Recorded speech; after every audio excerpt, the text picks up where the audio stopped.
Shalom Ibu dan teman-teman, perkenalkan nama saya Selvi Angelita Buu dengan NIM 19410021. Saya bersama teman-teman saya dari kelompok 3 akan membawakan materi mengenai anggaran produksi. Nah, anggaran produksi memiliki beberapa pengertian dari para ahli. Yang pertama itu menurut Nafirin. Nafirin berpendapat bahwa anggaran produksi adalah anggaran untuk membuat produk jadi dan produk dalam suatu proses dari perusahaan dalam periode tertentu. Yang kedua itu menurut Sasongko. Sasongko berpendapat bahwa anggaran produksi adalah anggaran yang disusun oleh perusahaan untuk menentukan jumlah barang jadi yang harus diproduksi oleh perusahaan. Dan yang ketiga itu menurut Puspika. Puspika berpendapat bahwa anggaran produksi adalah salah satu hal yang harus diperhatikan dalam suatu proses produksi karena berpengaruh langsung terhadap kelancaran proses produksi. Nah, untuk menyusun anggaran produksi, kita memerlukan data dan informasi. Yang pertama itu estimasi jumlah unit barang jadi yang akan dijual pada periode yang akan datang. Di sini data-data jumlah unit yang akan terjual dalam periode dapat diperoleh dari anggaran penjualan. Dan yang kedua itu estimasi jumlah persediaan barang jadi pada akhir periode anggaran. Pada dasarnya perusahaan memproduksi barang menjadi lebih banyak dari yang diperkirakan yang dapat dijual.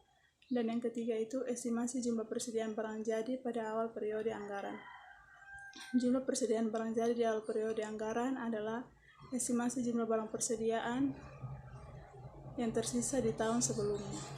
Shalom Ibu dan teman-teman.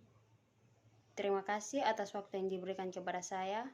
Perkenalkan, nama saya Esther Nyanabu dengan NIM 19410006. Di sini saya akan membawa materi tentang tujuan anggaran produksi. Nah, teman-teman, di sini ada beberapa tujuan anggaran produksi. Yang pertama itu untuk menunjang kegiatan penjualan sehingga barang dapat disediakan sesuai dengan yang telah direncanakan. Yang kedua, menjaga tingkat persediaan yang memadai dalam arti bahwa tingkat persediaan yang tidak terlalu besar atau tidak pula terlalu kecil. Karena tingkat persediaan yang terlalu besar biasanya mengakibatkan meningkatnya biaya-biaya dan risiko-risiko yang dapat membebani perusahaan.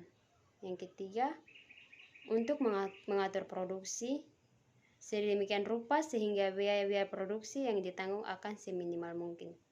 Terima kasih. Perkenalkan, nama saya Maria Rosa Dilimemea, NIM 19410303. Saya akan membahas materi tentang penyusunan anggaran produksi. Dalam penyusunan anggaran produksi, yang stabilitas produksi ditentukan terlebih dahulu kebutuhan selama 1 tahun, kemudian diperkirakan kebutuhan setiap bulannya. Akhirnya, tingkat persediaan disesuaikan dengan kebutuhan agar produksi tetap stabil.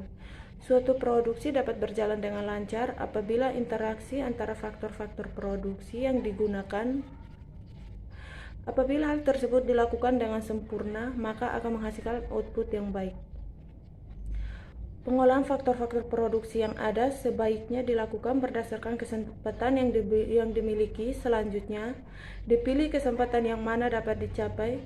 Sebenarnya sangat banyak kesempatan terbuka untuk dilaksanakan, tetapi karena adanya keterbatasan dalam faktor-faktor produksi, maka harus dilakukan suatu prosedur sesuai dengan jenis usaha dan kegiatan yang dilakukan.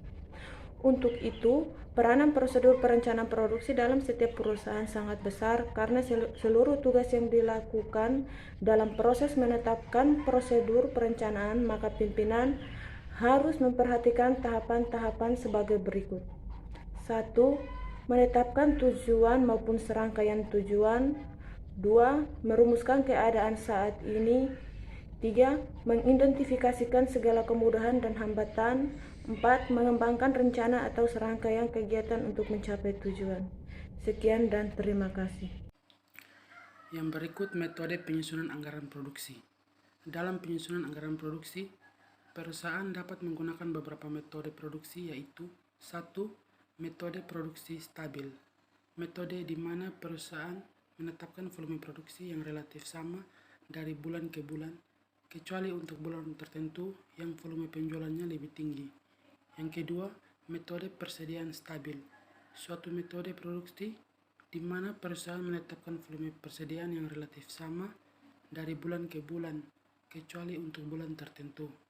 Yang ketiga, metode kombinasi atau fleksibel. Suatu metode produksi di mana perusahaan menetapkan volume produksi yang berubah terus dari bulan ke bulan. Jadi baik, saya atas nama Christopher Sunewal akan menjelaskan ilustrasi penyusunan anggaran produksi. Untuk menyusun anggaran produk atau anggaran produk jadi dihasilkan periode ini dihitung berdasarkan anggaran penjualan dan ditambah persediaan produk jadi akhir yang dianggarkan yang menghasilkan produk jadi siap dijual. Produk jadi siap dijual dikurang sediaan produk jadi awal menghasilkan produk yang dianggarkan. Dalam hal ini, anggaran produk jadi dihasilkan periode ini. Anggaran produk dapat disusun dalam 3 cara. Yang pertama, mengutamakan stabilitas produk. Yang kedua, mengutamakan stabilitas persediaan. Dan yang ketiga, mengutamakan kombinasi atau fleksibel. Sekian dan terima kasih.